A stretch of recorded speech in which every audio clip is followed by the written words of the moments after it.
All right. All right, guys. So this is going to be uh, my game of the years for 2022, and yeah, I don't clickbait. I get straight into it. I'm not going to drag you out 30 minutes. So I have my list here, and I'm going to also get into um, what I thought the best Game Pass discoveries were of the year, because there's a lot of games that were new to me, but they came out in other years, but I should separate those and list those in order too. And some of them are duplicates too.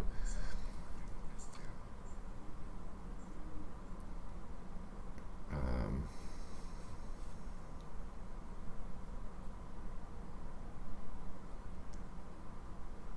Let me fix the one thing with my audio is repeating here, I think. Maybe. Alright, testing out.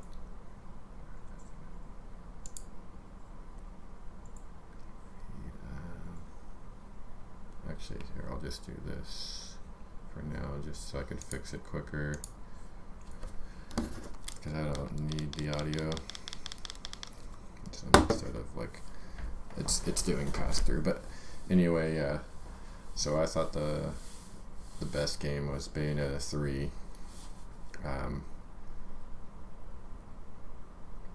I should probably state my overall criteria, which is also the fact that these games are just the ones that I played, because obviously like something like God of War would probably be on here if I played it, God of War Ragnarok, but I didn't get a chance to play that this year. And there was a few games too that I was really liking, but I didn't feel like I got enough through them to where I could include them on the list, and I'll have to finish them later. But yeah, for me, like Bayonetta 3 will illustrate like what I think a good game is, because gameplay is king, and to me this by far had the smoothest, funnest gameplay of all these games. Something I doubt God of War would have even touched Bayonetta 3 as far as like the combat goes, and I think like this was one of the best combat in maybe ever. Like I think Bayonetta 1 and Ninja Gaiden 1 had the high mark for that. Like those were at the top, and I think this is as good or better than Bayonetta 1. I'm gonna have to replay this more to find out how I feel for sure, because Bayonetta 1, they're both masterpieces, but there's slight things here and there that I like about one or the other. But for sure, the combat in this is way better than Elden Ring or God of War, or even like Devil May Cry 5 is really good. Like that's like below, I think, Bayonetta and Ninja Gaiden slightly. But yeah, like this series took a dip in Bayonetta 2. Like that was still a good game. I'd still give like Bayonetta 2 like an 8 out of 10. But that one was like shorter. They really cut down on some of like the jokes and over the top, just like how over the top that Bayonetta is, and how it's like a parody, it becomes a parody of itself. And like they kind of, because I think that was their first time being on Nintendo, they dialed it back way too much, and then just the game was shorter. So like I was worried that would be like this for 3, and that wasn't the case. They brought it back up to its former glory, and then some, and just the action sequences are just insane and over the top, and there's so many abilities, so many different weapons that transition so smoothly in and out. And they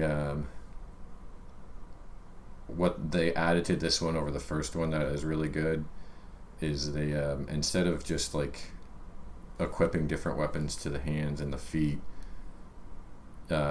it's like 4 copies of the same weapon, but your secondary thing is like basically being able to use your like summons as like just regular special moves. Like those are basically your second weapon is your summons, and you can switch those out, and then it still has the same thing where you can switch back and forth between multiple summons and multiple or two different summons and two different regular weapons on the fly, and it's just really smooth, and the combos are really good, and it's got that same thing as the first one. Where like again, like the second one was just way too easy, and like the difficulty of this seems more on point.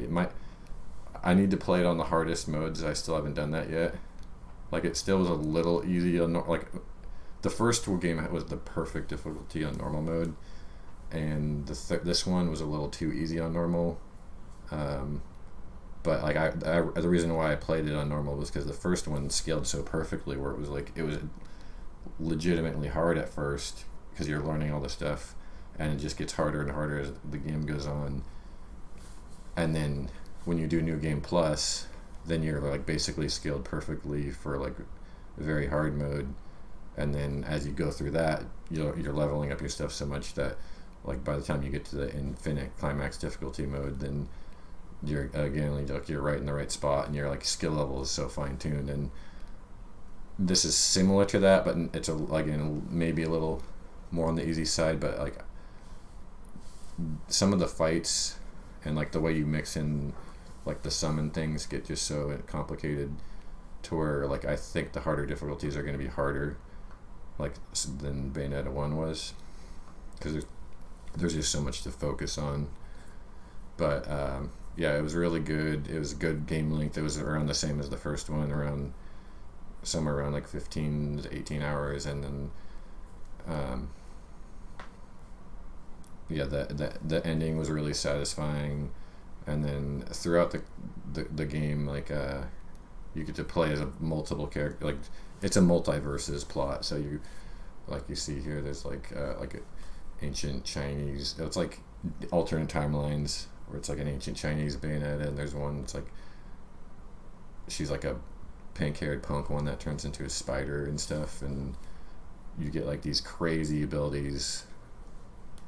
And then yeah, it's just it was really cool. It was like this one and then Metal Hellsinger were the only two games this whole year that were like that just hit you with that like holy shit, like this game is like it's just hitting you. Like there's like it's like and a little bit of Vampire Survivors did that, but on a lot smaller scale. But it's just like they're like games for a gamer. They're gamers games, and that's what I loved about this, and that's why I thought it was the best game of the year, because it's like it's a game for gamers that's like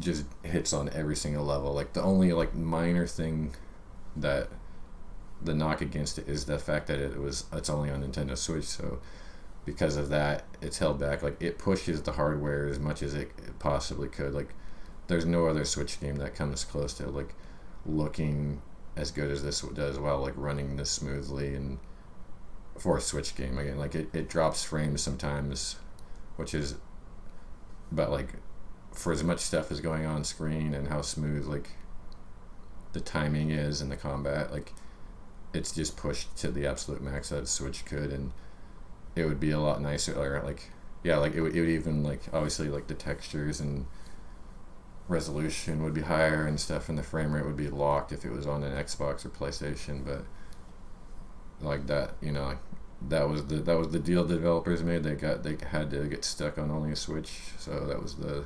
downturn in that.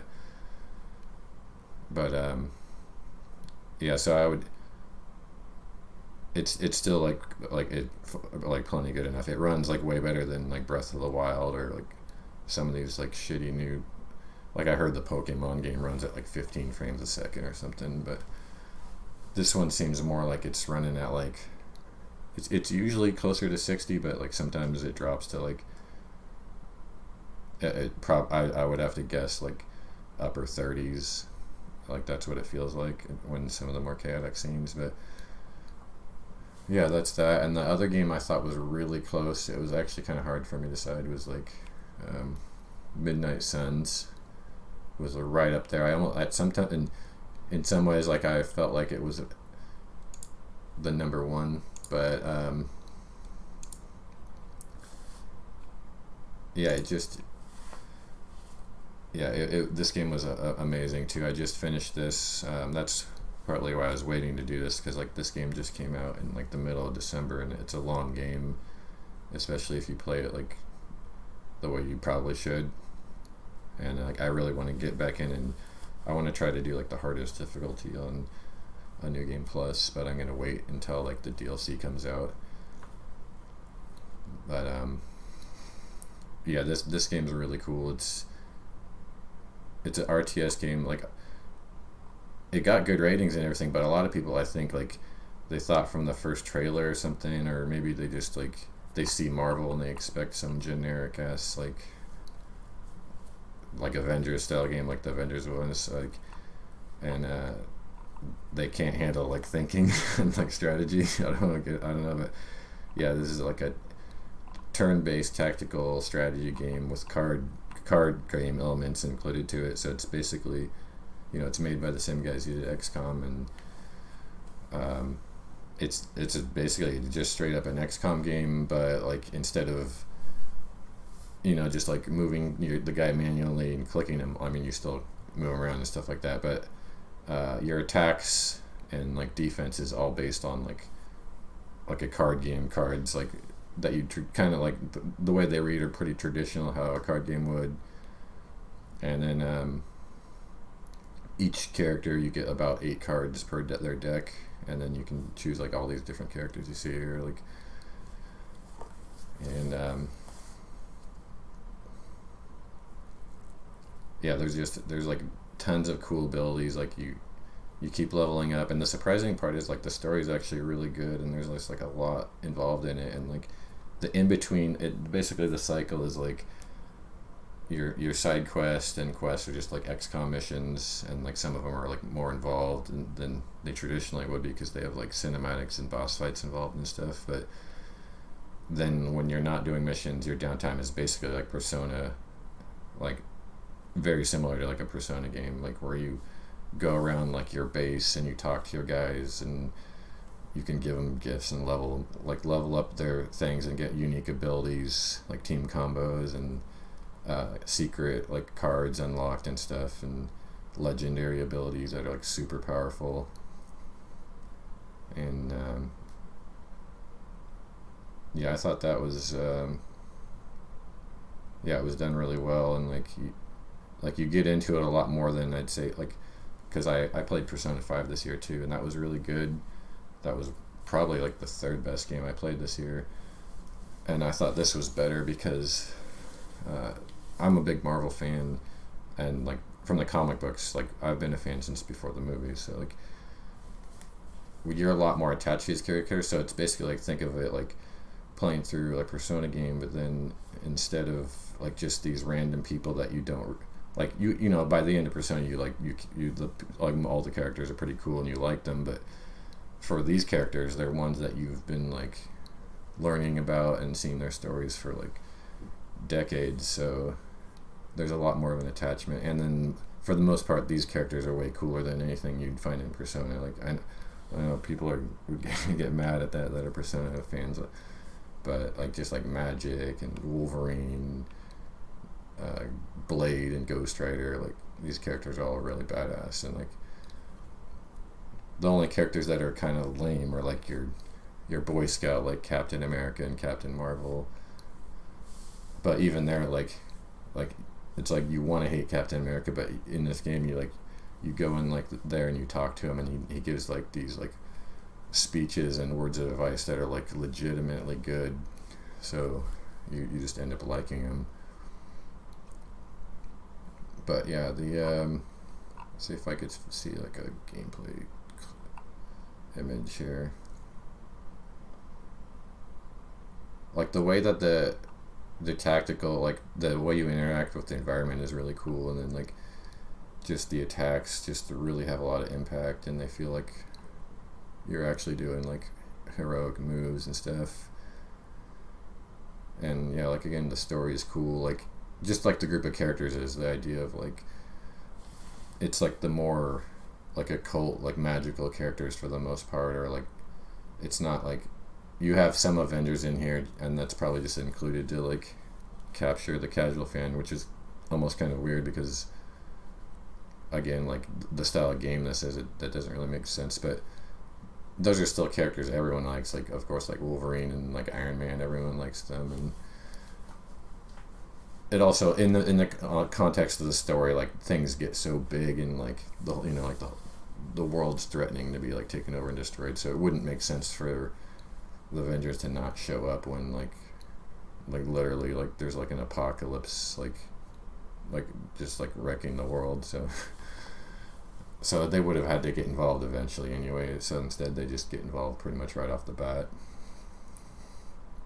But yeah, I'd highly recommend it. I think it's worth the money. You can see right here, you get it on sale for $60 already. Well, 50 actually. On Amazon, yeah, 50. That's a good deal. Because I think it's like worth full price. And then my next game would be Grounded. Yeah, this was like unexpected because I'm not like a fan of survival games, and I thought, it's on Game Pass, might as well give it a try.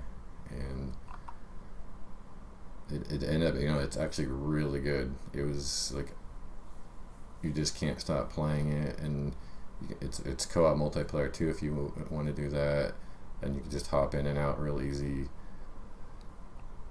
And yeah, it's basically Honey, I Shrunk the Kids, and in one, it's like just it all takes place in one backyard, and so you'd think that's really small, but the backyard is actually really massive, and there's like a ton of things to do, and they added a story mode and stuff to it, and so there's like goals. So because that's one thing about survival games that I don't like, is that it's just never ending, and you're like, okay, well, what's the point? What am I even doing here? Like, I survived for a while now, and like once you get like leveled up to a certain point, then it's like, okay, I'm just hanging around doing nothing, just running out of food and getting it over and over again. But in this, there's actual goals, and obviously you're trying to get into the house, and you're trying to get like back to normal size, and escape the backyard. And yeah, there's all these bugs and like in a whole armor system, and everything is scaled pretty well. And like the surprising part is like actually how scary the spiders are, like, because I don't have any kind of fear of spiders or bugs, but it's just like when you're in there and like these giant spiders like proc up like this, and they kill you in like they just rush you down and kill you in 1 or 2 hits, and they're like so much bigger than you, because it's like you're out there and you spent like 20 minutes trying to do something, and then like you see this thing like moving through the grass, and you hear it, and the music's playing, and then you're gonna lose everything because this thing's gonna see you, because like you pretty like eventually you get like enough gear to where you can like beat down the spiders, but like pretty easy. But for a long time, it's like you just pretty much have to avoid them, and you're running away, and there's more of them at night, of course. And then you build up these bases, and you can really like there's all kinds of stuff you can do with them. Like you can make some really cool stuff, like there's like you can just crazy mansions and stuff, and make things a lot easier. And there's like zip lines to get around the yard. Oh, and that's that's a cool feature, is like there's like a few fast travel points, but for the most part, like the only way to get around the yard is to just a zip line.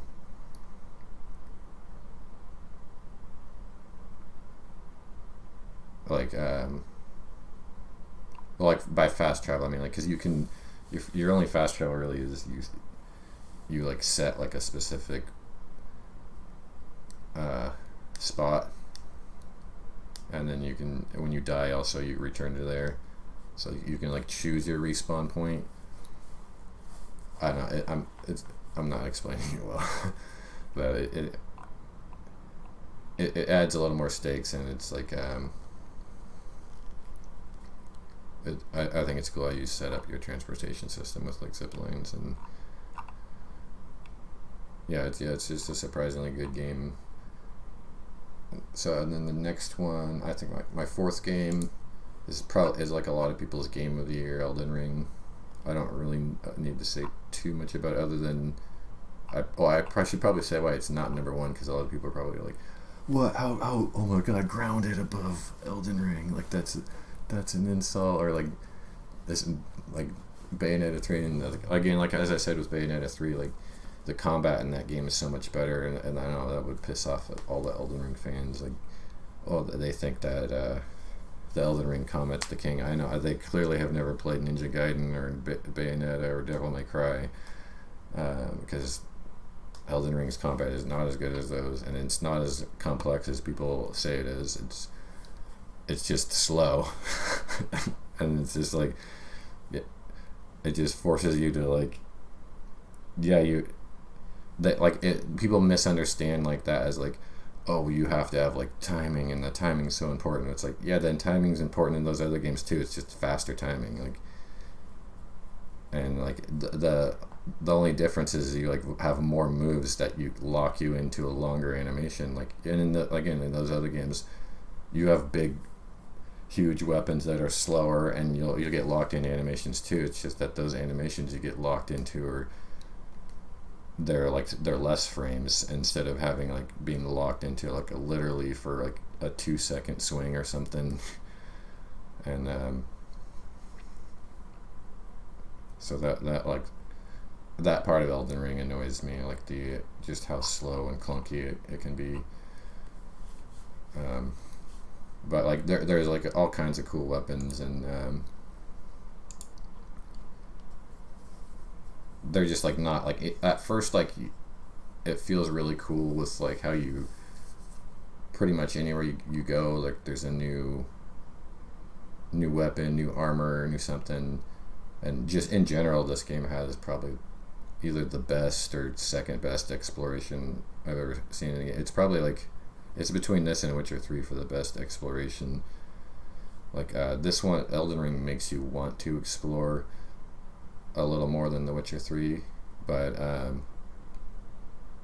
the reward for exploring, it's kind of mixed, because like again, you get pretty much like when you explore somewhere, you do get a unique item, in quotes. I say that because like what I was gonna say was the items seem unique, but after a while you'll realize it's really just like about 15 to 20 weapons, 15 to 20 shields, 15 to 20 armor that are all, well, actually only like 3 armor. They're all pretty much the same exact thing, but with just slightly different stats, and like there's like a handful of unique effects on top of that for like the end game legendary items. But for the most part, it's like, oh, it's a short sword, and it just has poison. Oh, now it's a short sword, and it does double the damage of this one. And now it's a short sword, and it makes your magic attack stronger. Like, it's like that kind of stuff. And so it's still cool because like it's like, again, it's like technically unique, but not really. So, but it that part of the exploration is rewarded. But the other part of this game that just really excels is it's got one of the best art directions ever in a game. Like, this is where people get confused with like the whole, when it came out, there was like the whole graphical debate. It's like some people were arguing, oh, the graphics are amazing, oh, the graphics are not. It's like they just don't know how to explain what they're saying, like both sides, which is on a technical level, like the characters and the environment, particularly like the environment, like don't look good in comparison to other newer games. Like the textures are low quality, and like the character models and the animations just aren't as high quality. Like the facial animations in particularly are just like, the facial rig is like non-existent. It's literally just a single bone in the jaw that just like moves this much, and like when they talk, like there's no like body movement like Mass Effect or something, or Witcher, or like, well, any game that's new basically, but that games have been doing for over a decade. Like it's just like literally like one bone skin to the jaw where like these pixels just stretch. And so yeah, from that aspect the game is like below average actually, but for the art direction, that's where people were saying like, oh, like the graphics are good because like it has one of the best art directions ever, where like just the design of some of these enemies, like let's see if I scroll down on some of them. Yeah, it's just like the character designs, and then like the environments, just like the way like the castles look and on the cliff sides and stuff, and the way that the entire map is laid out is really good. And the word like when I you know, like you saw like the trailers of the Scream and like the previews, you kind of thought like stuff like this was like, oh, like you see this castle back there, and then like like maybe the one back there, or like all right, this one up there, right?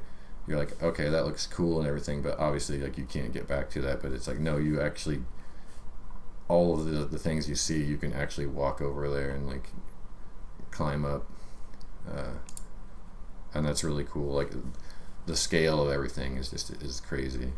Like or particularly the environments, like the scale of the environments is, yeah, like very vertical, and like the way they're laid out. Like this castle was a really cool, like it's basically like a dungeon in quotes, like it's like a massive dungeon essentially. That's like the first like big boss area you go to, and then yeah, like the game's a good length. It was like I beat every single boss, and it took me like somewhere between 120 140 hours. And I beat like every boss. Like I don't mean just like the main story bosses, that's like all the hidden bosses, all the little side guys hidden in the caves and stuff. So that's like, also if people are saying like, oh, you think the combat's bad, like, well, that's the other, like, the offense is like when people say the combat's bad in this game, it was like because they couldn't beat the game, or they sucked at it, or they played it for 10 hours and gave up. It's like, no, I beat every boss in the game. And then after you hit like that, there's a certain point where you become so powerful that it's like it's way easier than like Ninja Gaiden or Bayonetta or like Devil May Cry, like on hard mode, those games.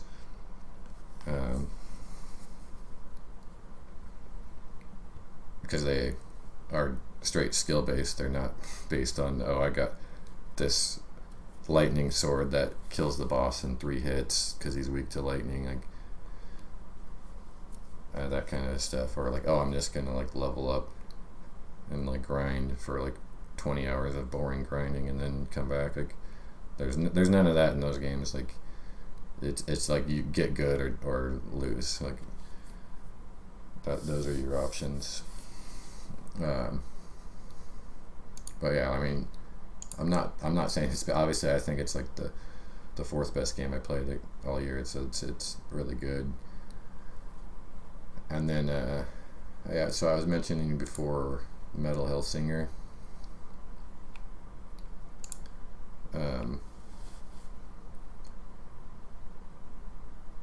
Yeah, this game was like a big surprise. Like I get to like, it kind of like came out of nowhere, where I don't even know if it got announced before June, if it was on like the June E3, but it was just one where there's like, oh yeah, this game's coming out in like a couple months and it's going to be on Game Pass, so yeah, I might as well check it out. And then yeah, it's really good. It's this is one that it's really like, this was probably the hardest. Like this was like, you know, like, and again, this is harder than Elden Ring. This one's really challenging, not because like, so it's a rhythm based shooter, first person shooter, and if you just took only the first person shooter mechanics of this game and like there was no rhythm, then it would be like a straightforward, very easy shooter, and like also it'd be like really short, and it'd be kind of a generic, like it would, you would feel like it's kind of like a generic, more generic Doom Eternal. And then if you took just as a rhythm game, almost the same thing, where it's like just the rhythm aspects of it alone are like pretty basic and like not very complex and would be really easy. But it's like when you, for whatever reason, when you combine those two things together at the same time and you have to do both of them, like stay in rhythm with the rhythm mechanics while moving around and like in like kind of like, you know, like a chaotic, faster paced shooter, like a Doom style shooter, like it becomes really hard and really challenging, which is where I think like a lot, this game got like kind of a bad rap in some spots. Is like, from what I understand, people just didn't give it a chance because they just couldn't do it. Like, you know, they just tried it for like half an hour like literally just half an hour before they just gave up because it was too hard to do that. But like, I think people should give it like more of a chance, like more like give it at least like a couple hours. Like that's where I feel like once you get that much time in, then you get enough skill to like hit the rhythm, and once you do, then it's just so satisfying. That's why I have it in like my top 5 of the year, because it's like, again, like I mentioned, it's like with a game like Bayonetta 3 and Vampire Survivors, where it's just like it just hits like, and this game probably more than all 3 of those games, like where it's just because like the music is this intense metal music, and which that's probably like a lot of people are turned off because they just don't like that style of music, which is fair. If you don't like metal music, then this is probably like minus at least a point on your rating scale. Like, but like if like, yeah, it's just like when you're like, as you like hit the shots and build up, it builds up this meter, and then like as you build it up, like it layers, like, you know, it starts out with just like the bass drum, it's just like, and then as you layer in, like, then more instruments kick in and mix in, and then it gets more intense, the music, and then it's just like when you max it out, then like all the vocals kick in, it's just like, and then yeah, it's just like crazy. And then like, yeah, like for some reason, yeah, you just get in like these flow states where you're just like in the zone and you're just hitting every shot, dodging everything to the perfect rhythm, and that, like, yeah, like there's nothing else that, like, this year that like hit on that level, is from like a gameplay dopamine level. Like, again, like the closest things were like Bayonetta 3, like when you're just dodging everything, landing like combos and like perfect dodges, and then Vampire Survivors, like when you're just like, when you actually have to like move around and dodge things in that game, and you're like leveling up and like getting the rewards and hitting the chests and stuff, like, which is like, yeah, this, most of you probably heard of this game, some people maybe didn't, because it's just, yeah, like, you look at it and you look at these, it's like, you know, it's got terrible graphics, it just looks like a Nintendo SNES game, or not SNES, just NES game. Like it, like the sprites are like, you know, it looks kind of almost blurry, and it's like overly pixelated. Not, there's some games that do pixel art that are like go way too far. This goes a little too far with that, where it's like a little too low of a detail. Like, I think the game would have looked, it would have been a lot better if it would have been like Super Nintendo style graphics. That's how I think like the lowest you should go with pixel art. They went with like regular Nintendo, but yeah, it's this one is just pure gameplay, no story. I know people are gonna like try and pretend like there's a story or something, but kind of like Elden Ring. No, Elden Ring has a story, but I also like, I didn't like, I was in between the people arguing about the Elden Ring story debate. Like, the story's there enough to where I know about it and I can get into it if I feel like it, but it's like, it's not good.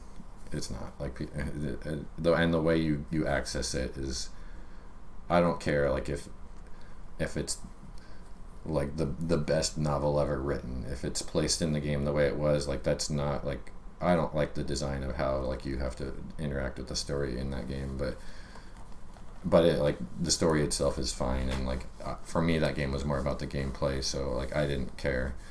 But and this has like no story, and like it's just these random characters you choose, and you're just trying to survive hordes of enemies, and like you unlock stuff by you get like the little gems by killing them, and you level up and you unlock new abilities, and you level those abilities up, and you get chests, and it's something you have to play to like feel how good it is, because it just yeah, like it looks terrible. It's, I don't even know if how fun it is to watch. Like I've only watched it after I played it, because like I watched like a little bit of someone played it before. I'm like, no, definitely that game looks terrible. I'm not trying it. Like the only reason why I tried it because it was on Game Pass, and which I'll get into that because I have like my best like Game Pass discoveries of the year. I'll get into those later. And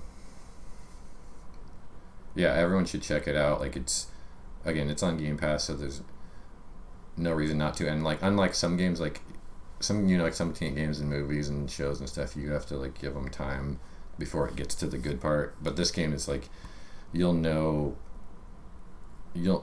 have to do like 3-4 runs to know if you like this game or not, and chances are you will like it. But it's just like, yeah, and it's like the runs are at first they're really quick too, because you'll get overwhelmed by the monsters pretty quick because you'll be a low level, and so the runs will be like 5 to 15 minutes. So yeah, check it out. The 7th best game, Plague Tale Requiem. This game is just yeah, really beautifully done. Like the visuals are visually, this is the best looking game that came out in the year, I think. I thought like I've seen like the cinemas and some of the gameplay of God of War, like that's close, but like I think this looks better than it. Like just like, you know, like look at this, yeah, I mean it's just crazy. It's like it just looks beautiful. Like the environments, there's like a lot of places where you just go around, and sometimes you just stand around and look at everything, and then like on a technical level, yeah, there's literally hundreds of thousands of rats on screen at once, like on a lot of parts, like that are moving like, and then yeah, that's why the game is like, it runs at 45 frames per second, which is like, people were all up in arms about that. But like, it's a slower paced game, so it's not like Bayonetta 3 where there's just like crazy shit going around and you're moving around and like blocking an attack on a dime, and for the most part your camera's facing one direction, or you're moving slowly, like sneaking around, because half of the game is very stealth based. Like the first one was like purely a stealth game, and this one is it's like half stealth and then half like you could go stealth on the like the non-stealth parts, but you can also go like, you can like upgrade in a way and like to just straight fight the guys, which is what I did, because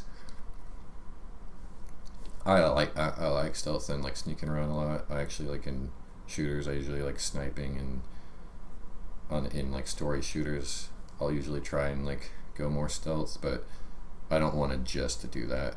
So that's really nice, like how this game fixed or it's better than the first one in literally every way. Like other than like the character development is like equal, but other than that, like, yeah, they further developed the characters, the story, the combat's better, it looks better. Yeah, and it's another Game Pass one, so check it out while it's still in there. And then the final one is High on Life. Everyone has probably heard about this. This game kind of blew up again because of Game Pass. another one. Yeah, just like try it out. Like it's if you haven't already used your $1 thing, try all these games. Like so, yeah, just try these games out on that. Or if you have, even if you haven't, like you can just sign up for $10 for 1 month, and like High on Life's like a 6 to 8 hour game. Vampire Survivors is like again like it's your choice. Like you could play it for a couple hours or like 15-20 hours, but and then so yeah, it's like High on Life's Game Pass. Actually, so all 5, 6, 7, 8 on my list are in Game Pass, and then number 3, like so half of the best games I played this year are on Game Pass, and they were all like day one releases too.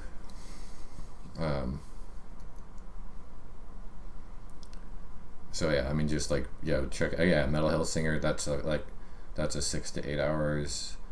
Well, Grounded is long. That one's like, well, again, you could just put in a few hours if you wanted to, but that one's like a longer addicting. It has like a gameplay style very similar to like Skyrim or something, where you just like you're just playing to play it for like an hour, and then like it's like 4 hours later, and like all you've done is like collect some resources, and you're like, what? How did that take 4 hours? Like that's the kind of game that is. But anyway, yeah, this game is really funny, and yeah, like the humor is probably like half of why you play this game. And if you don't like this style of humor, or like, which is like Rick and Morty, Community, like Solar Opposites, like those are the same makers. Well, not Community. Well, Community was Dan Harmon, who's the maker of Rick and Morty, but like the co-creator of that is the one who lead on this. And yeah, that's why like this is one where the reviewers definitely got it wrong, and like the small amount of people that did review it, for some reason it's a really small pool of reviewers. I'll clearly, like a lot of them, like just like, well, even openly in the reviews, like say that the humor is terrible and they don't like it, but yet if you look at the user reviews, it's like an 85, but the average critic review is like a 60 something, but then the user review is like 85, that's about what I feel like this game is, like an 85, 84, around there, like 83 to 85 range.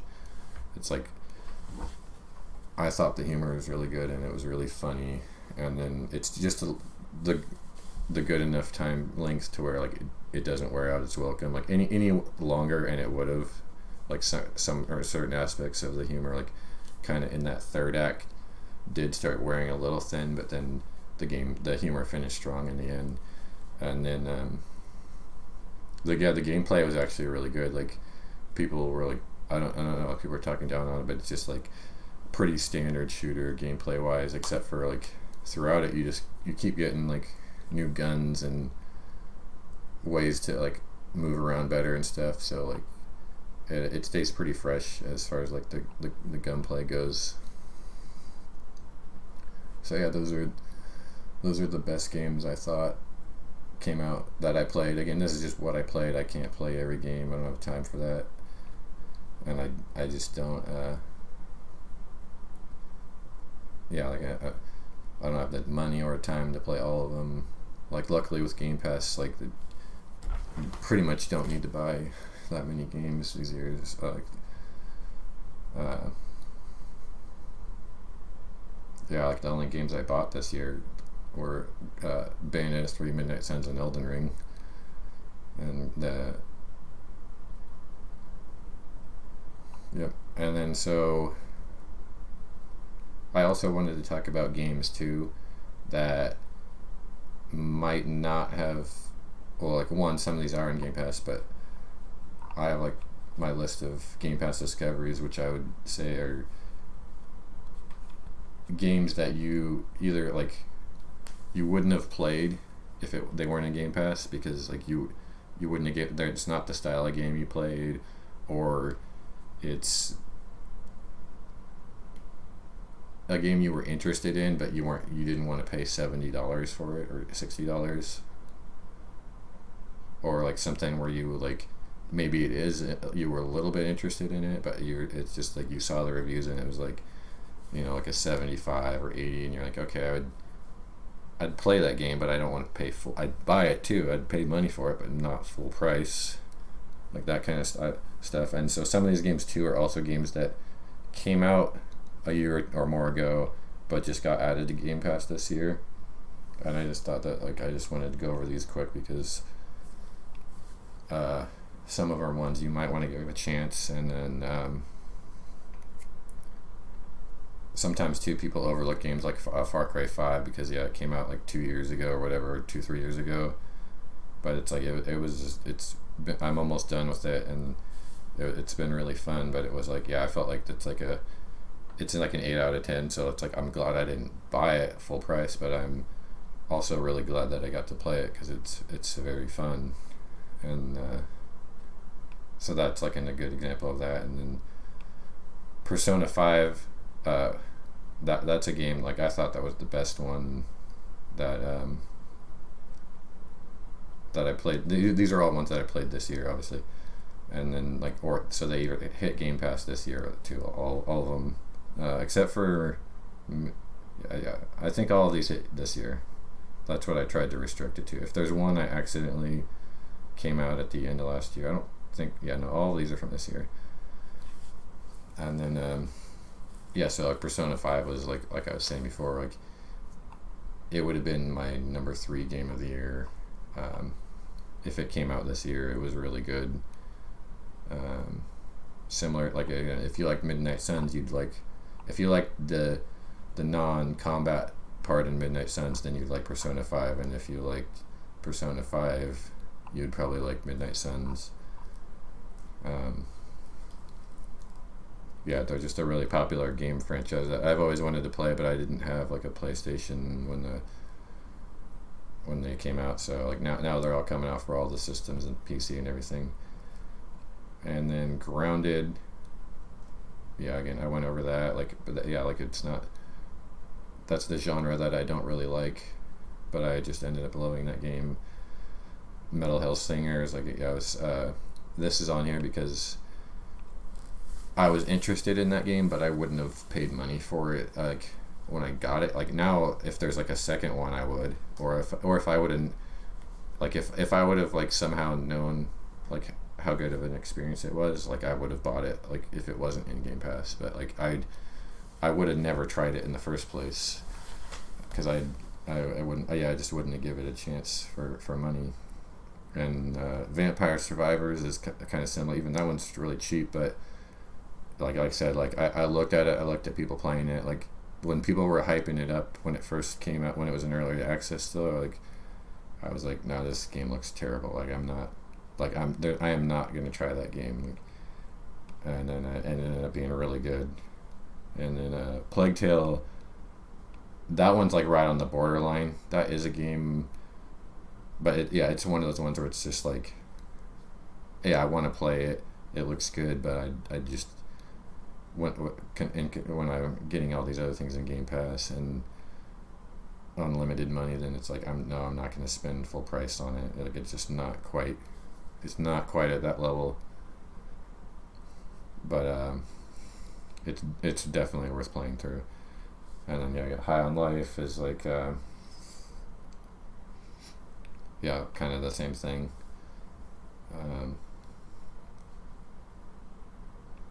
Especially if that one, if I would have seen like the mixed review, I would be like, well, what if I don't like the humor?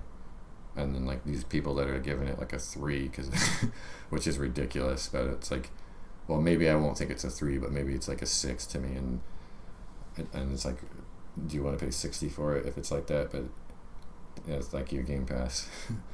And then Immortals Phoenix Rising, it's just, like the same as like Far Cry 5, like game came out like a year or 2 ago, and that one's actually really good. Like it's basically straight up Breath of the Wild, but I honestly because I think Breath of the Wild is really overrated, but it's literally better than Breath of the Wild in every single area. Like besides like the mystery of the exploration style of Breath of the Wild, like literally everything. Like the environments look better, the characters, the animations are better, the story's better, the combat's better. yeah, like literally every area. Like it's just a better Breath of the Wild. So if you like that, you should try out Immortals Phoenix Rising.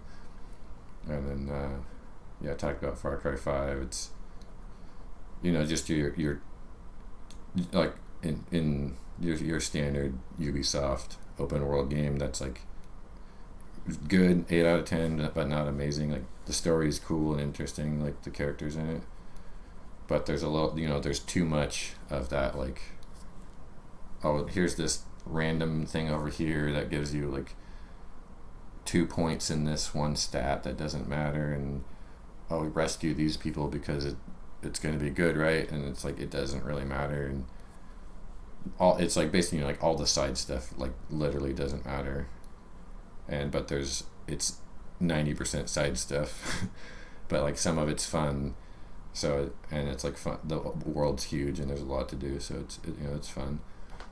And then Danganronpa 3, yeah, they had all three games on Game Pass, and the first one just rotated out.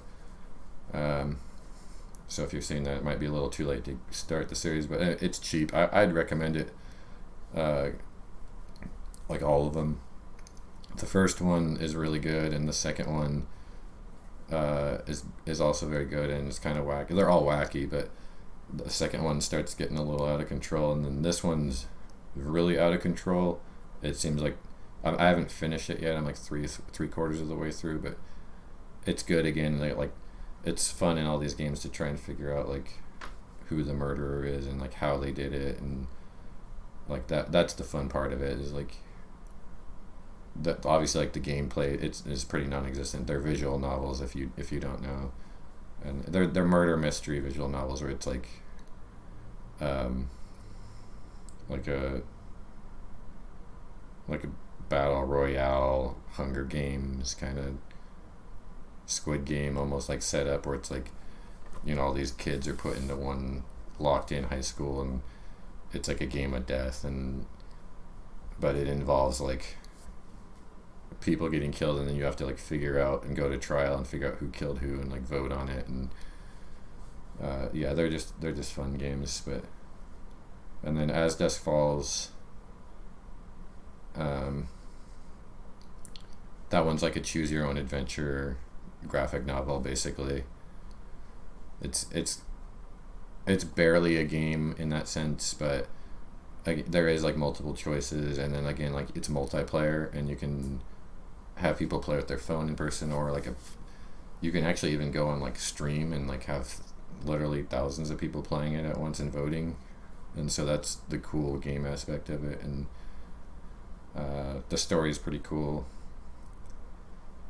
so it's worth it. It's pretty short too, so like this is a game that's good to, and it's one I think it's always going to be in Game Pass, because I don't know how the publishing works, because a Microsoft first party studio didn't make it, but it's somehow a Microsoft first party game. I don't really understand.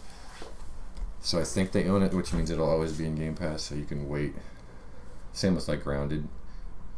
Like you don't have to like rush to get to those. But well, Grounded is a first party studio though. But yeah, check that out. And Immortality, this one's one that I wouldn't recommend for everyone. That's why I have it just outside of the top 10. Same with this, well, similar to this, different reasons, but yeah, it's like a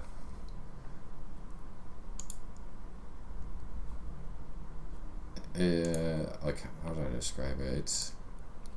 It's similar in the way, like it's like almost a combination of like Dusk Falls and Danganronpa, where it's like it's like it's technically, it is a game, and it has like gameplay. The gameplay element is like the way you search for stuff is you search through images. So if it was like if it was like this, if like Midnight Suns was the game, like, and you like clicked on like Captain America's star, then it would take you to, it's like all like movies. You're like searching through these reels of these films and trying to solve like this mystery of what happened on these movie sets and these actors, and if you clicked on that, then it would take you to a star in another scene. If you clicked on like Wolverine's claws, then it would take you. It would bring up like it would just randomly put you in a scene with someone else's, like a cat's claws or something, and like, and you're like can scroll back and forth through the scene, and like, so like that's the game part of it, is like is like how you like navigate through it, and like if you kind of like figure out which kind of items that are important to the story that you need to click on to link you to the other important parts, like that's like how you're like figuring out the game quicker. And then like the story's pretty cool, and there's like some creepy stuff that happens in it, and I don't want to spoil it, but I will give like one tip, which is like it seems to be where some people seem to be like getting stuck and not finishing it, and then like saying that it's not a game and it doesn't, like, yeah, there's no skill and there's no game involved, is that like to progress at a certain point, to start progressing, you're gonna have to play stuff backwards.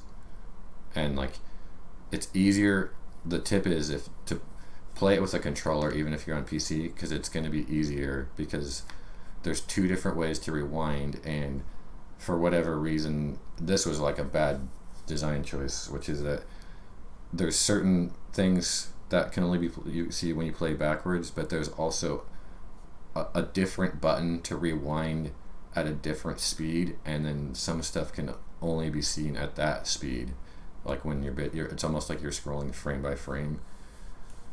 And that's what people like when you're on a controller, it's really easy to accidentally figure that out. Like when you're just trying to rewind and you use like one button instead of the other, and you'll realize like, oh wait, I'm only seeing it when I use this rewind button. And then but yeah, like that's when like you'll like once you realize that, then you'll start really quickly getting through. And I know like some people are getting mad that I spoiled that, or think that that's a spoiler, but it's like there's enough percentage where people just like they think they see all of the footage or most of the footage, and they've got a grasp of what's kind of going on in the story, but they just don't know how to finish the game, and that's how. And then yeah, Death Stranding, this one was like two parts. One, like I'm pretty early on in that, but like I like what I've played so far, but I haven't played enough to where I could like have it higher up on the list. And oh yeah, and then again, like I wouldn't recommend it. And then like I it's a game I wouldn't have played without Game Pass, because I'd heard that like it's a walking sim. Like this is one of the first games that it might have been the one that coined the term walking simulator. Like there's like older horror games that came out way before this that are considered walking simulators, but I'm pretty sure the first time I really started hearing the word walking simulator throwing around was when Death Stranding came out, and because you just spend so much time walking and jogging around in like an open wasteland. But like I haven't like spent enough time to where that part gets tedious enough, so I can't say for sure, but I could see how that could get tedious and annoying. But the amount that I played, it's more of like a nice chill game to play like later at night. But not, the problem is like not too late, because not because it was scary, but because just like typical Kojima game, like you might be going a really long time in between save points, or where you get like stuck into like some really long cinemas chained together, or a section where you just literally can't save the game, or so it's like one of those weird things where it's like it's a late night chill out type of game, but you have to give yourself a certain amount of time, like a block of time to play it. So it's kind of weird in that way. That's the reason why I haven't like gotten too far into it yet, is because like I've liked what I played so far, but I just like, it's like, okay, you want like a game like, like my ideal game would be like a more intense gameplay, like Bayonetta 3, Metal Hellsinger, Halo Infinite multiplayer, or whatever, like or like a really deep, like Midnight Suns, like a game where it's like this one you can play till late night and chill out, but it's also like you, if you want to really get into the game part of it, then like there's these like really well thought out tactical like plans. You like have to figure out, okay, I'm gonna attack here, I'm gonna use this card on this guy, and then I'm gonna knock this guy into this barrel, and I'm gonna teleport this character over here. And so you have to think a lot. But if you want to also chill out too, then you can chill out on this game too, because again the in-between parts that are like Persona 5 style, the social parts are like very chill, and those actually last like a long time, and you could choose to spend more time in them or not. So yeah, that's check some of this stuff out.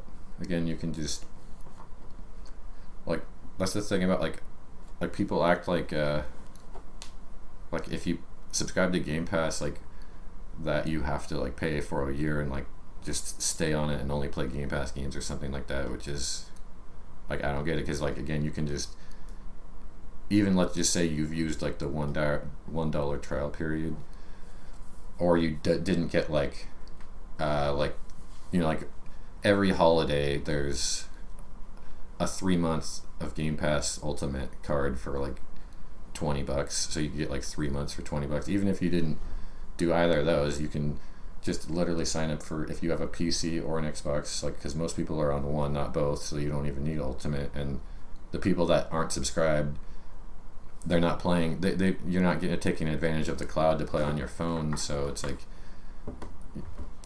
you don't need the ultimate perk of having both and getting the cloud stuff. So you could just get Game Pass PC or Game Pass console for $10, and for 1 month, like, try out some of these quicker ones. Like this period right now is just like a good period, because again, you could get like High on Life is 6 to 8 hours, Metal Hellsinger 6 to 8 hours. Like just those two games alone, even if you're just getting those are, so High on Life is $60 right now, and then Metal Hellsinger, I think that one's probably like cheaper now. It's probably like something like $20-$30, but even still, just off High Life alone, like, you're definitely going to play that, you'll be able to beat that, and you're gaining $50 value right there. And then you can play any of these other ones on the list, or some of the ones that were multiple years old that you haven't tried.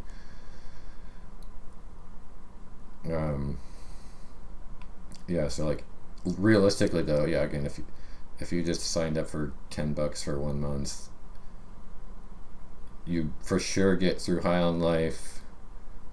You could beat Metal Hellsinger, it's the same length, like 6 to 8 hours. You could beat Vampire Survivors real easy, or at least have some fun with it. And then Plague Tale is only about that one's a little longer. That one's like 15 to 18 hours around there. But I mean, that's not like long. That's not like Persona 5. That one, that took me 112 hours. So definitely worth playing if you want to, if you get Game Pass. But this is, yeah, that's one where it's like, if you're trying to like just play a few games that are fun and they're quick, that one's like not quick.